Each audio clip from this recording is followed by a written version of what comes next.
Please save Bangladeshi Hindus. அனைவருக்கும் வணக்கம். Save Hindus of Bangladesh. பங்களாதேஷில் இருக்கக்கூடிய இந்துக்களை பாதுகாக்க வேண்டும் என சொல்லி இந்த காணொலி பதிவை நாங்கள் இதன் மூலம் தெரிவித்துக் கொள்கிறோம். என்னன்னு பார்த்தீங்கன்னா 1971 பங்களாதேஷ் பாகிஸ்தானிடமிருந்து பிரிவினை அடையது. இதற்கு முக்கியமான காரணமாக இருந்தது இந்தியா. அப்போ பங்களாதேஷ்ல இருந்த இந்துக்களின் சதவீதம் பார்த்தீங்கன்னா 30. இன்னைக்கு 2024 பார்த்தோம்னா வெறும் 8% மக்கள் அங்க இருக்கின்றனர். இப்ப ஏன் நம்ம அதை பத்தி பேசணும்னு பார்த்தீங்கன்னா கடந்த ஒரு மாத காலமாகவே அங்க மிகப்பெரிய கலவரம் நடந்துட்டு வருது.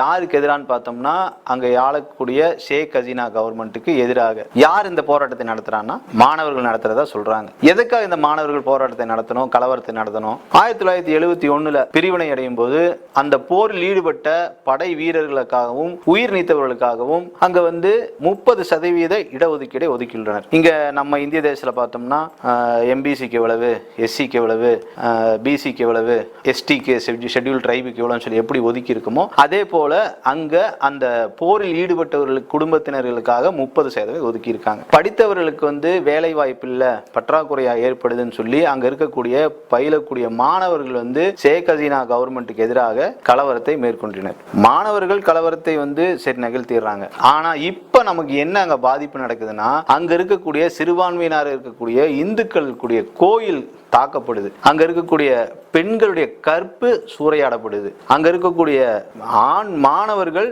படுகொலை செய்யப்பட்டனர். அந்த வீடியோ எல்லாம் நம்ம பார்க்கும்போது அவ்வளவு கொடூரமா இருக்கு. ஒருத்தங்களையா இன்னர் வேற ரிமூவ் பண்ணி சுன்னத் பண்ணியிருக்காங்களான்னு பார்த்து அடிச்சு கொள்றாங்க. அதெல்லாம் பார்க்கும்போது அந்த வீடியோ எல்லாம் பார்க்கும்போது எவ்வளவு கொடூரம். இவர்கள்லாம் மாணவர்களா இல்ல கலவரக்காரர்களா? সে তার ব্যবসার প্রতিষ্ঠান। আমার ভাই একজন ডাক্তার, ছোট কাকার ছেলে, তার চেম্বারও আমাদের বাসার মধ্যে। এই চেম্বারের মধ্যে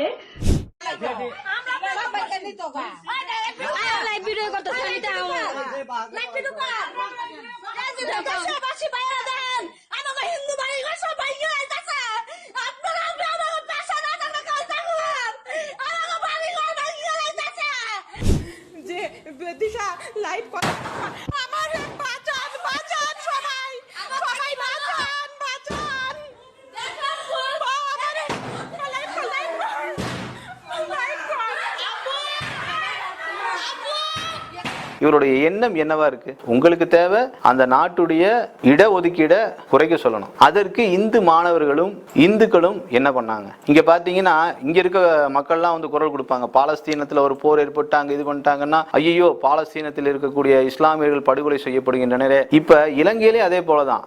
எப்படி இங்க இருக்கக்கூடிய தமிழர்கள் இந்துக்களோ அதே போல பங்களாதேஷில் இருக்கக்கூடிய பெங்காலி மொழி பேசக்கூடிய இந்துக்கள் தான் அங்கே படுகொலை செய்யப்படுகின்றனர். தயவு செய்து இந்திய அரசாங்கம் உடனடியாக இந்த இந்திய சிறுபான்மையினர் மீது நிகழ்த்தப்படும் கொடுமைகளை உடனடியாக நிறுத்த வேண்டி அந்த இராணுவ தளபதி ஃபக்கர் ஜமான் உல்லக் அவர்களிடம் பேசி இந்துக்களின் உயிர்களையும் உடைமைகளையும் பாதுகாக்க வேண்டும் என இதன் மூலம் நாங்கள் தயவு கூர்ந்து கேட்டுக்கொள்கிறோம்.